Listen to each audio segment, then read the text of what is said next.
Hola a todos, espero se encuentren muy bien. El día de hoy les vamos a hablar sobre los trastornos del ascenso-percepción. Nuestro grupo está conformado por Celaine Cruz, Juan Sebastián Hostos y Juliet Sequeda. Esperamos la presentación sea de su agrado.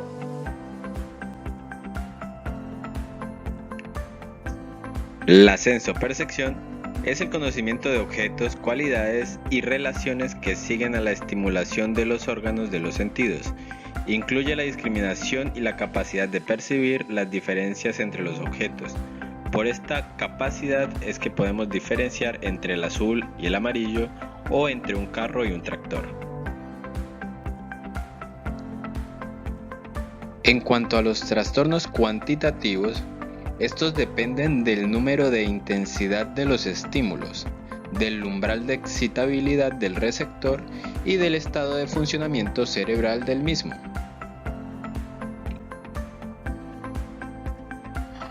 Hiperpercepción. En ella hay un aumento de la percepción de los estímulos sensoriales por disminución del umbral de excitabilidad o por un estado de aumento de la irritabilidad cerebral, como lo son meningoencefalitis, alcoholismo, tétanos, o también por factores emocionales y afectivos como lo son crisis de manía o estados melancólicos. Hipopercepción. Es la disminución del número e intensidad de las sensaciones percibidas ocasionadas por causas orgánicas como obnubilación, confusión mental, estados infecciosos o por estados afectivos intensos en los cuales la atención del individuo se desplaza hacia otro estímulo. Por ejemplo, un soldado herido en el campo de batalla no se percata de la herida que tiene en su pierna, hasta tanto no ha cesado el combate.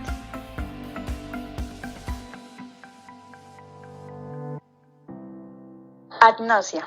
Bueno, esta es la abolición de las percepciones e implica una causa orgánica. Las agnosias pueden ser visuales, táctiles, auditivas o espaciales.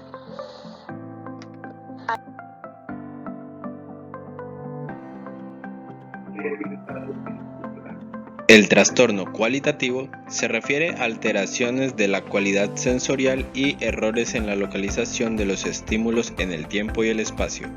Entre este trastorno está el error de percepción, las ilusiones y las alucinaciones.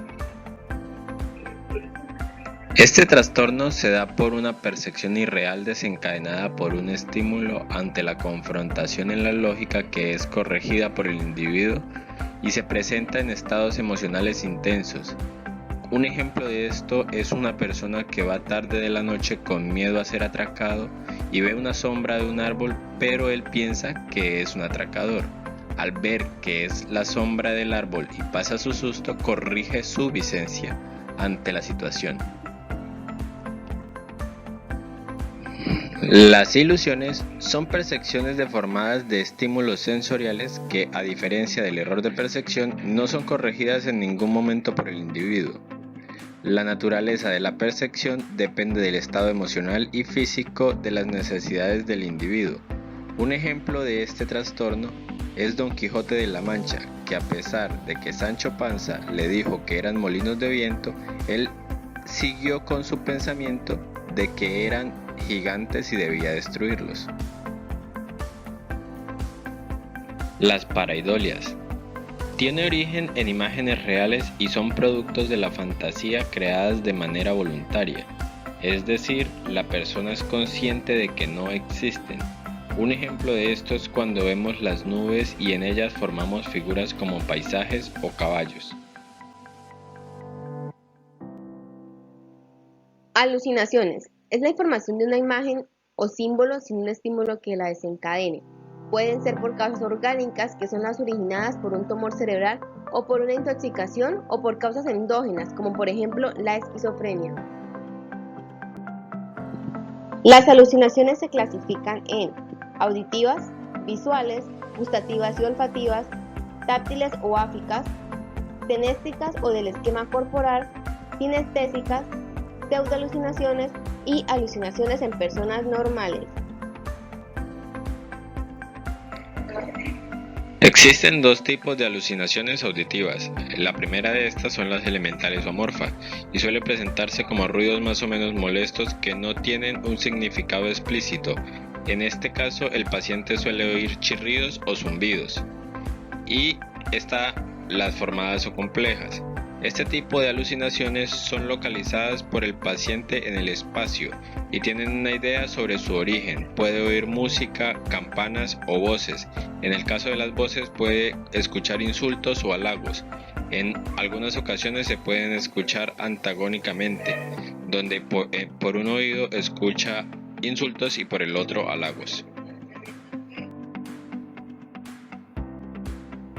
Visuales. Pueden ser elementales o amorfas y formadas o complejas. En el caso de las elementales o amorfas tienen casi siempre una etiología orgánica. Las alucinaciones que ve el paciente no representan objetos definidos. El paciente ve lucecillas o llamaradas a lo largo del día. Las formadas o complejas, a diferencia de las elementales, el paciente ve personas, animales o cualquier otro objeto definido. Estas imágenes pueden ser inmóvil o con movimiento, de tamaño natural o más grande. En realidad su contenido es variado.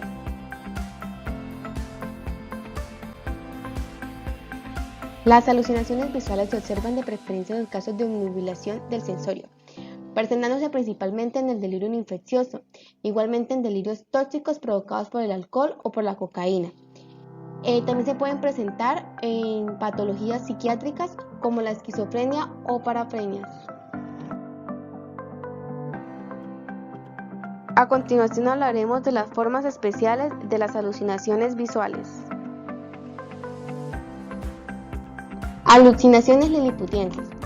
El paciente ve alrededor de los objetos normales minúsculos personajes solos o acompañados de animales. Este tipo de alucinación es móvil y llena de color. Las alucinaciones gulliverianas o gigantescas suelen ser casi siempre de contenido terrorífico. Las alucinaciones extracampinianas visuales se localizan fuera del campo visual del paciente.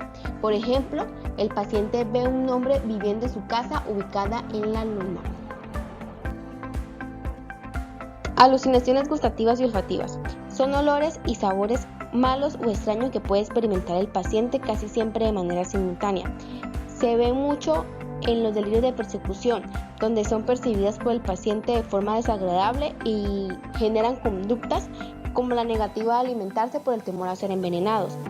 También se da en estados convulsionales o crepusculares de la conciencia. Táctiles o áficas. Pueden ser activas cuando el paciente cree tocar objetos inexistentes o pasivas cuando el paciente percibe la sensación de ser tocado por otra persona u otro objeto. Las activas son muy raras.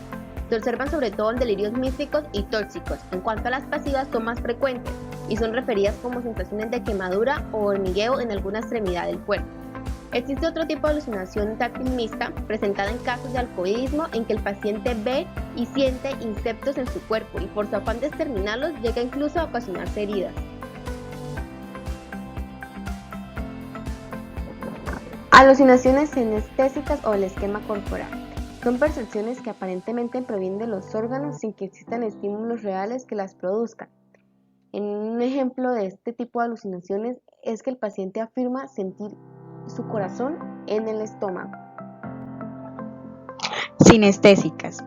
Se refiere a la percepción falsa de la posición del cuerpo o de sus miembros o del estado del movimiento del mismo. Por ejemplo, el paciente que cada vez que cierra los ojos se eleva hasta el cielo o tiene la sensación de tener retorcidos sus miembros superiores por una fuerza extraña. Una forma especial de alucinaciones sinestésicas es la llamada miembro fantasma, que se presenta en pacientes amputados. Pseudoalucinaciones. Son llamadas así las alucinaciones que están desprovistas de los atributos completos de la percepción de los sentidos, debido a que llevan consigo un importante componente representativo y psíquico. Estos fenómenos alucinatorios están caracterizados por su objetividad psíquica, pero les falta objetividad espacial, porque el paciente las experimenta como originadas dentro de sí mismo. Por ejemplo, las oigo dentro de mi cerebro. Las dos formas más frecuentes de pseudoalucinaciones son las auditivas y las visuales. Las pseudoalucinaciones auditivas o acústico-verbales son generalmente voces interiores, como murmullos o transmisión del pensamiento. Las pseudoalucinaciones visuales pueden consistir en imágenes mentales involuntarias, en representaciones mentales escénicas, en imaginaciones intensas extraordinariamente vividas o experimentadas dentro del paciente. Alucinaciones en personas normales.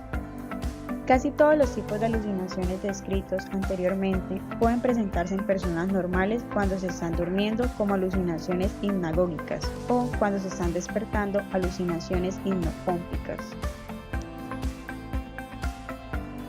Esperamos que toda la presentación haya sido de su agrado y agradecemos profundamente la atención prestada. Universidad Cooperativa de Colombia, lo mejor de ti haciendo lo mejor por los demás.